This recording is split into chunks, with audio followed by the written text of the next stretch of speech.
Can you give us a 5-minute breakdown, Fabio, of what you have here? Yes, so this is our indoor positioning solution. So I actually have a slide, so this will clarify something. Yes, please. So this is what we call IOTORS indoor positioning. So the idea is that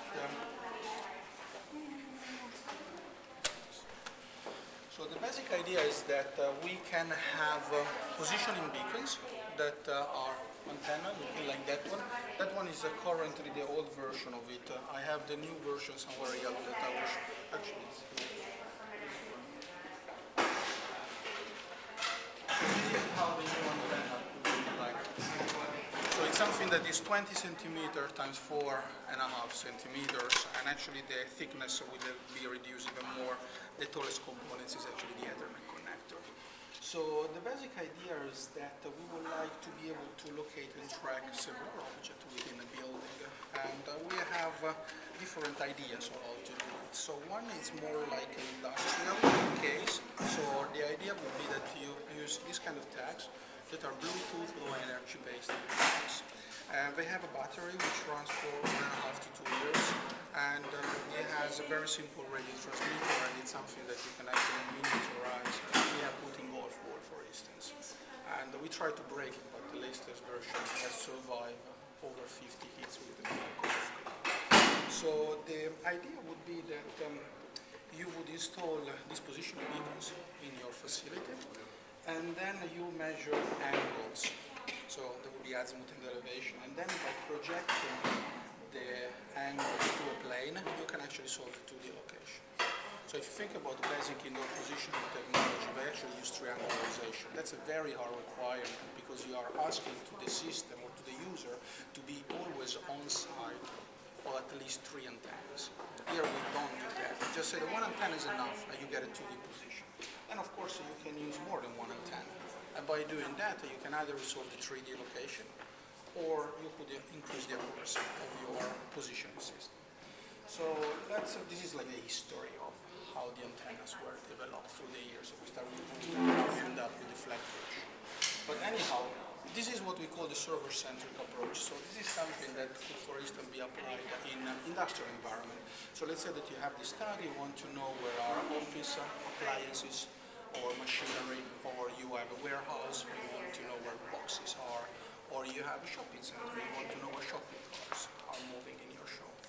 So the idea is that you just place one of those tags to the object you would like to track, and the tag is broadcasting a signal. The range, it's not an issue here. I mean, with these small tags, we have measured 110 meters indoor, and if we use higher power, we can arrive to 500 meters, which indoor is more than enough. So it transmits several times per second, and the time estimation of 2 years, it's like over 5 times per second, 10 times per second transmission. So the positioning beacon, so this guy is just receiving the signal, and then he reports the measurement to the positioning server. So this is like the usual configuration of whatever indoor positioning. This is very good for a closed environment, industrial environment, or somewhere where you want to locate and monitor your goods. But of course, it has a basic limitation, is that the number of tags you can track is proportional to the computational power of your server. So, okay, we like this, but we would like to do better. So we thought of what can we do from the consumer side. So the basic idea is that, what about if we would actually make these guys, which are attached to the roof, not receive, but transmit. So if this transmit now, I can then move all the computational power actually to my phone. So the basic idea is the fact that you would put this positioning beacon on the ceiling, and then they will just broadcast a signal similar to what GPS satellite do. Then you just pick up your phone.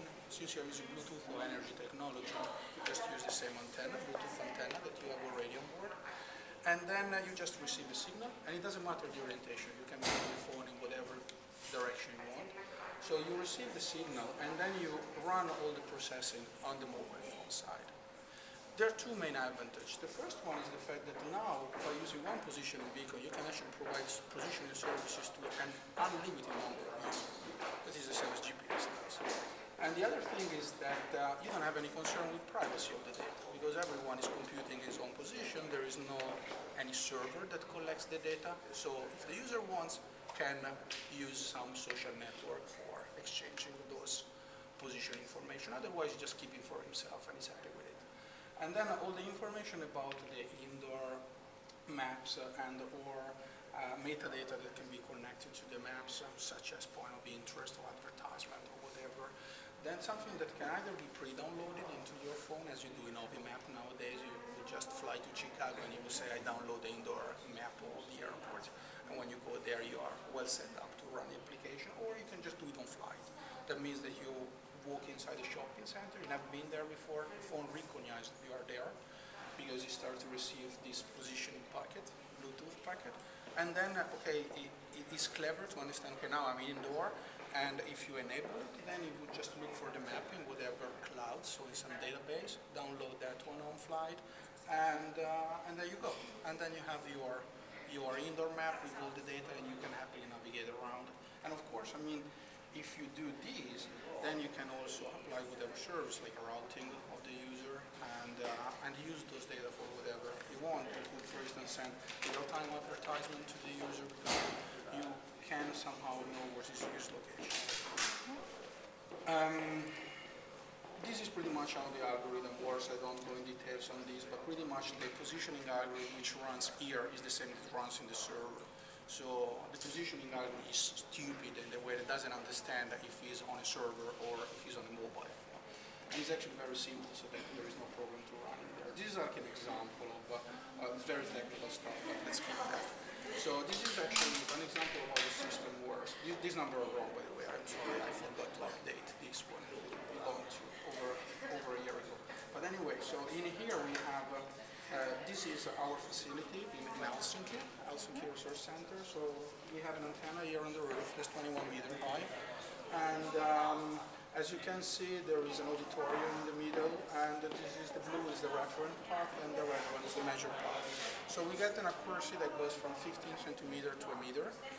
And actually, if you look carefully, there are parts on the path which are actually no line of sight, so you don't actually see the antenna clearly.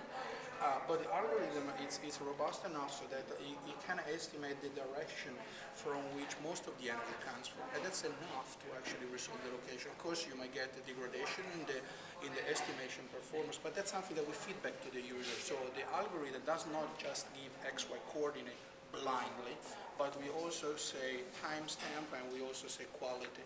And this is crucial if you think about using indoor positioning as an enabler for whatever application you can build on top, localized based services or context-aware programming. So all of that, you need to be able to say to the higher application how reliable is the information that you are passing. And this is what we can do in there. So this is an example there in this lobby area. And this is another example in the shopping center. So we went to City Market in Ruolahti, and we placed 3 positioning beacons there. They are attached to the roofs, and actually, well, this was for research purpose, so we put 3, but we found out at the end that 2 would be enough to cover this area. This is roughly 30 by 20 meters. And by using 2 position beacons, we could cover 3 aisles plus the endings by getting a meter accuracy in there, which means that you can actually know if the user, or in this case was the shopping cart, was actually close to the right or the left-hand side of the aisle. And this is like crucial if you think about targeted advertisement, so you want to know where the user is facing or is looking at. And this is like the basic idea of the technology. So do you have any questions? All right, seems to work fine.